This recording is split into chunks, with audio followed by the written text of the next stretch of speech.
Hello guys, welcome to another video. दोस्तों, आज मैं एक और स्टोरी को ट्रांसलेट करने जा रहा हूं और हमेशा की तरह मैं इसे हिंदी में ट्रांसलेट करूंगा। इस वीडियो में आपको वर्ड बाय वर्ड मीनिंग मिलेंगे और साथ में मैं ग्रामर के पोर्शन को भी कवर करूंगा। तो आपसे गुजारिश है, इस वीडियो को आखिर तक ज़रूर देखिएगा।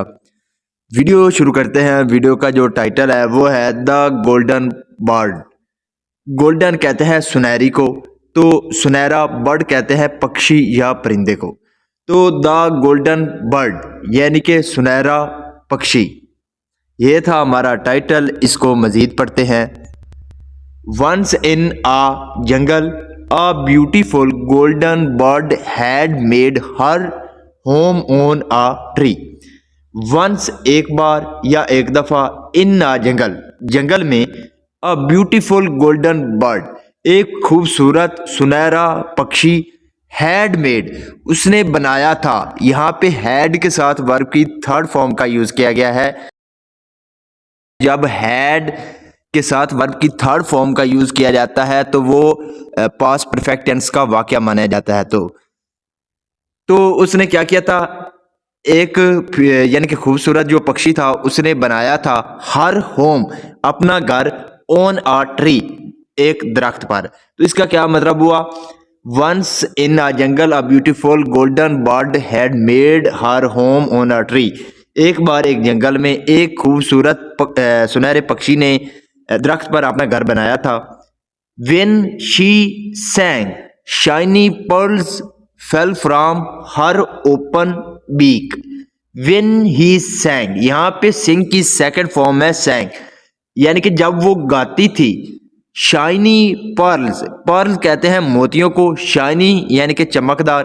तो चमकदार जो मोती थे, फेल वो गिरते थे। यहाँ पे फॉल की सेकंड फॉर्म है फेल, तो वो गिरते थे from her open beak. Beak कहते हैं चूंच को, तो उसकी जो खुली जो चूंच थी उससे चमकदार मोती गिरते थे जब वो गाती थी। वन डे एक दिन, a bird catcher came to the jungle. एक दिन a bird catcher, bird catcher कहते हैं पक्षी पकड़ने वाले को, यानी कि परिंदा पकड़ने वाले। केम आया, कम की सेकंड फॉर्म है केम, तो वो आया टू द जंगल जंगल में। सून ही spread a net and the poor golden bird was caught in it. Soon जल्द ही स्प्रेड उसने फैलाया, स्प्रेड का मतलब होता है फैलाना, तो उसने फैलाया अ नेट, नेट कहते हैं जाल, तो उसने जाल जो है वो फैलाया। And the poor golden bird, और जो पुअर यानी कि जो बेचारा सुनहरी पक्षी था, वाज कॉट तो वो पकड़ा गया इन इट इसमें। यानी कि जब उसने जो शिकारी था उसने जाल फेंका या जाल फैलाया, तो जो बेचारा सुनहरा पक्षी था वो इसमें पकड़ा गया, यानी कि वो इसमें फंस गया। तो यहाँ पे वाज के साथ वर्ब की थर्ड फॉर्म का यूज किया गया है। जब वाज या वर के साथ वर्ब की थर्ड फॉर्म का यूज किया जाता है तो वो पास्ट इंडेफिनिट का पैसिव वॉइस कहलाता है। The bird catcher took the bird home and kept it in a silver cage and fed it well.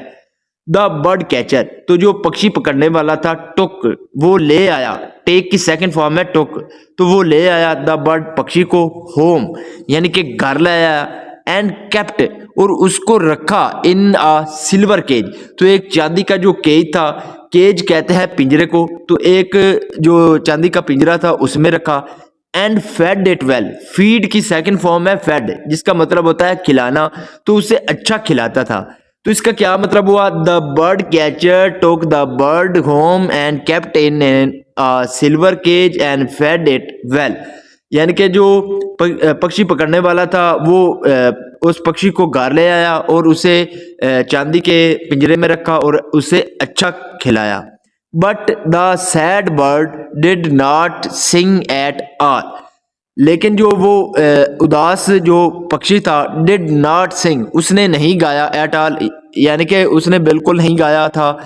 And the Hunter never got any pearls, और जो हंटर शिकारी था, नेवर गॉट उसे कभी नहीं मिले, एनी पर्ल्स यानी कि उसे कोई भी मोती नहीं मिले। The bird catcher sold the cage bird to a merchant, तो जो बर्ड कैचर था यानी कि पक्षी पकड़ने वाला था, उसने क्या कर दिया, सोल्ड, सेल की सेकंड फॉर्म है सोल्ड, जिसका मतलब होता है बेचना, तो उसने बेच दिया था द केज्ड बर्ड। केज का मतलब होता है जो वो यानी कि पिंजरे में कैद जो पक्षी था उसको बेच दिया टू अ मर्चेंट, एक व्यापारी को। मर्चेंट कहते हैं ताजिर या व्यापारी को। तो उसने जो वो यानी कि कैद किया हुआ पक्षी था उसे क्या कर दिया, एक ताजिर को बेच दिया। The merchant gifted that golden bird to the king. The merchant यानी कि वो व्यापारी, गिफ्टेड उसने गिफ्ट कर दिया यानी कि तोहफे में दे दिया, डैट गोल्डन बर्ड यानी कि उस सुनहरे पक्षी को, टू द किंग राजा को। तो उसने जो वो व्यापारी था उसने वो सुनहरी जो परिंदा था उसे एक राजा को गिफ्ट कर दिया। द किंग थॉट, तो राजा ने सोचा, दैट्स अ नाइस बर्ड यानी कि ये बहुत अच्छा पक्षी है। I give it to the princess. यहाँ पे अपोस्ट्रॉफी के बाद डबल एल का यूज किया गया है। जब अपोस्ट्रॉफी के बाद डबल एल का यूज किया जाता है तो वो विल माना जाता है, तो ये विल है। एल गिव मैं दूंगा, गिव का मतलब होता है देना, तो मैं दूंगा इट इसको टू द प्रिंसेस यानी कि जो प्रिंसेस है उसको ये मैं दूंगा। So the king gave the caged bird to the princess. तो जो राजा था गिव उसने दिया द केज बर्ड, जो वो कैद किया हुआ जो पक्षी था उसको दिया टू द प्रिंसेस, तो प्रिंसेस को यानी कि उसने जो किंग था उसने प्रिंसेस को वो जो बर्ड था उसे क्या कर दिया, प्रिंसेस को दे दिया। The princess had a kind heart. तो जो वो प्रिंसेस थी हैड अ काइंड हार्ट, तो वो उसका अच्छा दिल था यानी कि वो दयालु दिल वाली थी। शी एट वंस उसने क्या किया, तुरंत ही फ्रीड, फ्री का मतलब होता है आजाद कर देना, लेकिन यहाँ पे सेकंड फॉर्म का यूज किया गया है फ्रीड, तो उसने आजाद कर दिया द गोल्डन बर्ड। तो जो वो सुनहरी पक्षी था उसको उसने आजाद कर दिया। The players of freedom made the golden bird sing aloud, and soon a shower of pearls fell in the room of the princess.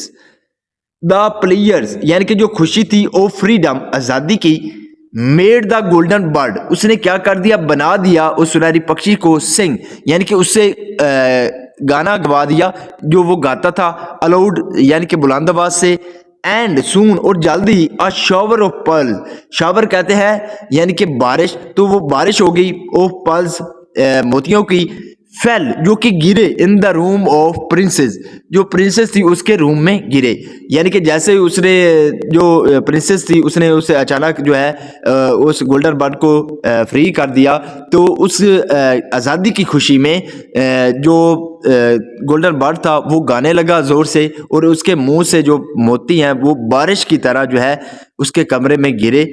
The golden bird came to meet the princess every day and sang for her. The golden bird came to meet. तो जो वो सुनहरी पक्षी था, came वो आता था, to meet the princess. To meet का मतलब होता है मिलना, तो मिलने के लिए आता था the princess, princess को every day हर दिन, and sang for her और उसके लिए गाता था। यानी कि उसके बाद जो सुनहरी पक्षी था वो प्रिंसेस को मिलने हर दिन आया करता था और उसके लिए गाता था। इसका मोरल देखते हैं कि इसका मोरल क्या है। Let every animal be free, यानी कि हर जो एनिमल है, जानवर है, उसको आज़ाद रहने दो। So this is the video guys. अगर आपको पसंद आई हो तो इस वीडियो को लाइक कर दें, चैनल को सब्सक्राइब कर दें, वीडियो अच्छी लगी हो तो कमेंट में ज़रूर बताएं। Have a nice day, good bye.